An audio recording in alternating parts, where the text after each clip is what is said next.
Kamusta Scorpio? Welcome to Like a Tarot.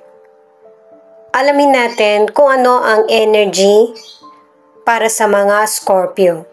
Unahin muna natin itong mystical cards. Mamaya, aalamin naman natin yung energy mo, energy ng person mo, ang relationship, at saka meron ding additional cards at charms.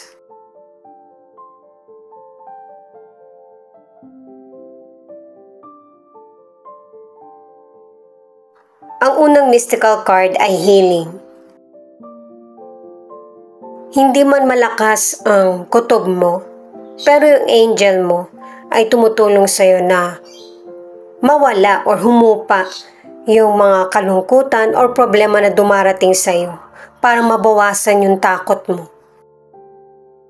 Na para magtiwala at maniwala ka na guided ka. Itong self-criticism, mag-observe ka rin sa sarili mo. Hindi puro negatibo, kundi palitan mo ito ng positibo na pananaw patungkol sa sarili. Dahil meron kang kakayahan at saka abilidad na maresolbahan yung mga bawat problems na dumarating sa iyo.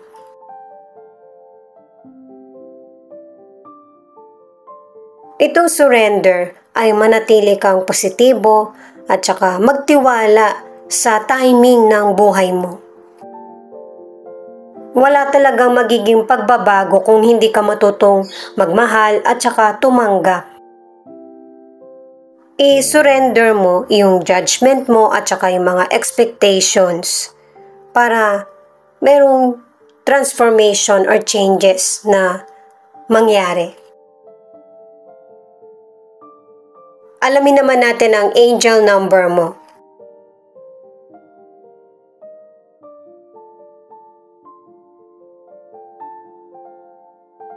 Zero, zero, zero. New beginnings, a fresh start, being one with the universe, a reminder that you are the creator of your own destiny. Dalawa yung kailangan natin na angel number. At ito pa yung isa. Affirm. God has heard your prayers. He has seen how strong your faith is. He is going to calm your heart and take away your anxiety. Trust His timing. Your miracle has been released. Type Amen. Connected siya sa mga cards, diba? Na kailangan ng healing. Huwag maliitin ng sarili at saka isurrender kay God yung mga nangyayari sa buhay mo. Kasi meron tayong tamang panahon or divine timing. Para sa mga bagong viewers, ang reading na ito ay timeless reading, general reading at guide po lamang kaya hindi po magre-resonate sa lahat. Kunin mo lang yung akma sa sitwasyon mo at kung kailan mo ito napanood, yun ang start ng 1 week reading para sa iyo. Ikaw na bahala magpalit kung si person mo ito o ikaw. Unahin muna nating alamin ang energy mo.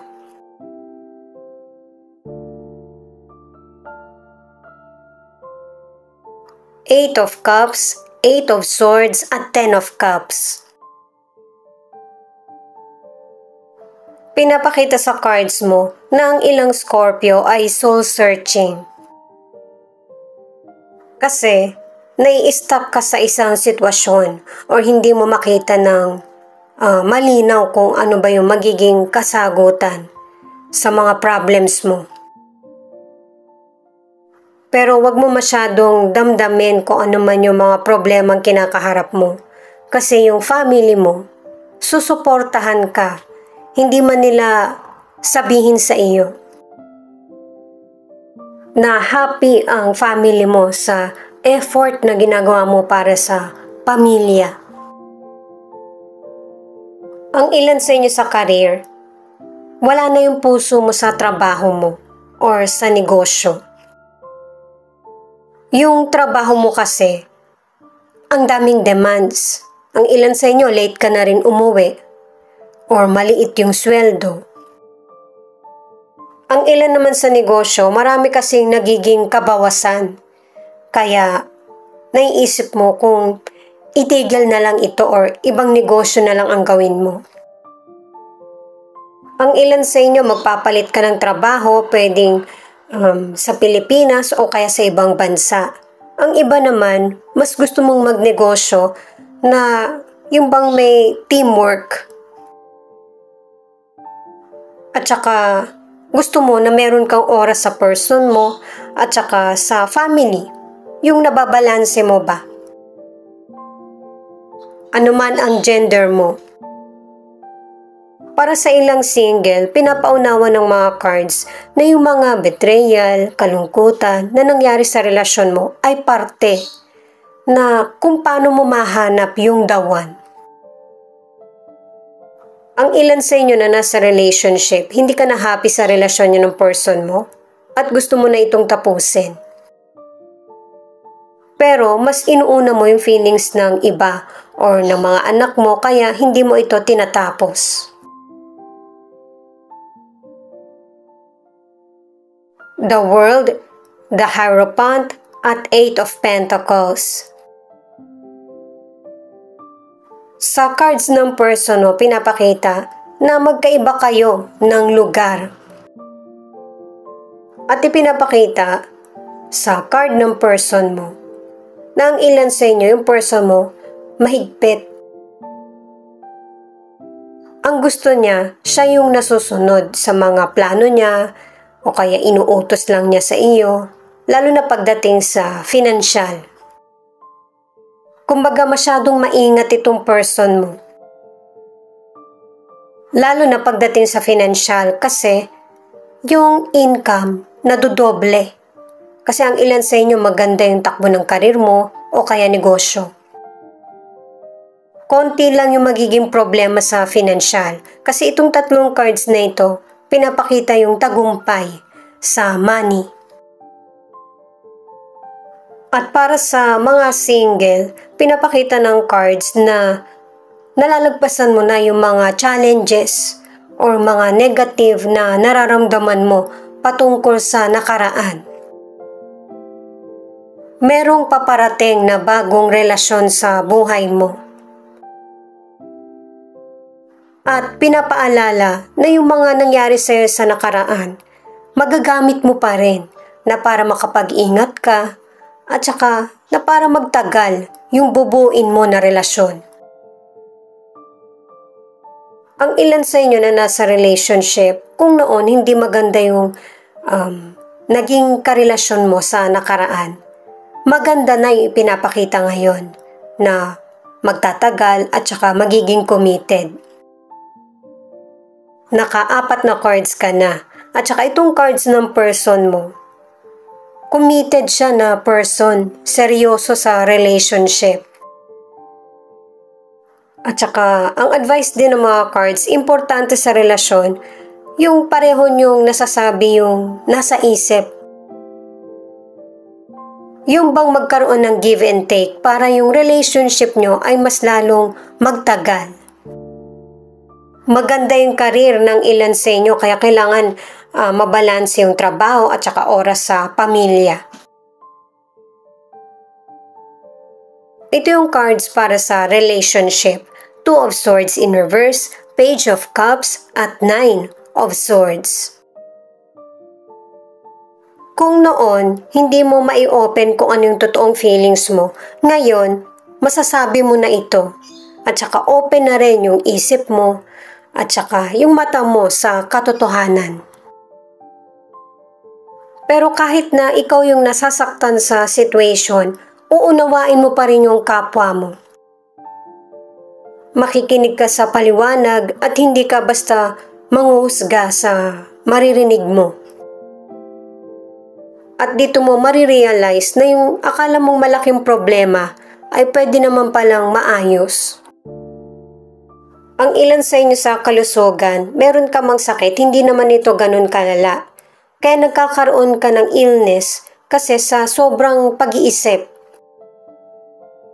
Kaya ang ilan sa inyo sumasakit yung dibdib mo o kaya minsan hindi ka makahinga.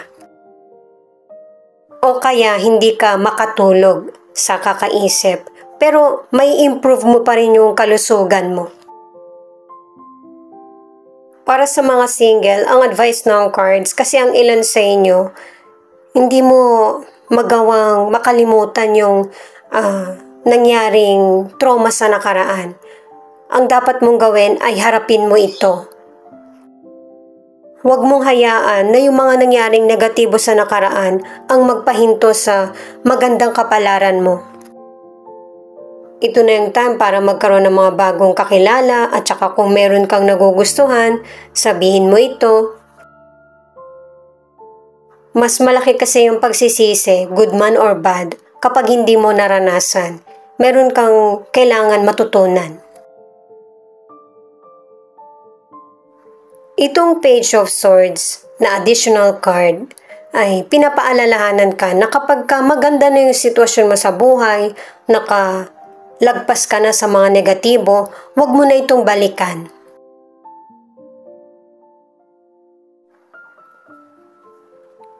Itong Six of Cups naman ay nagsasabi, nakadalawang cards ka na maraming person na susuporta sa'yo, lalo na sa panahon na hindi mo alam kung ano yung mga bagay na kailangan ng solusyon. Kahit gaano man kahirap ang pinagdaraanan mo sa buhay, you are loved and blessed. Itong The Wheel of Fortune naman ang nagsasabi na walang panghabang buhay kahit ang mahirap na pinagdaraanan mo. Ito yung time na ina-apply mo na yung mga lesson na natutunan mo sa nakaraan. Kaya huwag kang magtaka kung bakit pumapabor na yung kapalaran sa iyo. I-add ko lang para sa mga nasa relationship, ang ilan sa inyo dati malambing ka sa person mo. Kaya nagiging malayo siya sa iyo. Kasi nabawasan na ito. Kaya kung ang ilan sa inyo nagkaroon ng betrayal ang relasyon, kasi nakikita ng person mo dun sa third person yung paglalambing na hinahanap niya sa iyo. Kaya masinsinan yung pag-usapan ng person mo ang problem sa relasyon. Kasi ang ilan sa inyo, yun yung nangyayari sa relationship. Pero ang iba, naayos pa naman yung problems. Thank you nga pala sa mga nag-like, share, comment, and subscribe. Ingat po kayo palagi saan man kayo naroon. Ito nga pala yung ilan sa 12 zodiac na nangunguna sa reading na ito. Scorpio, Aries, Leo, Pisces, Libra, at Aquarius. Ito naman yung mga letra na posibleng nandito yung letra ng pangalan ng person mo. Ikaw na lang bahalang tumukoy.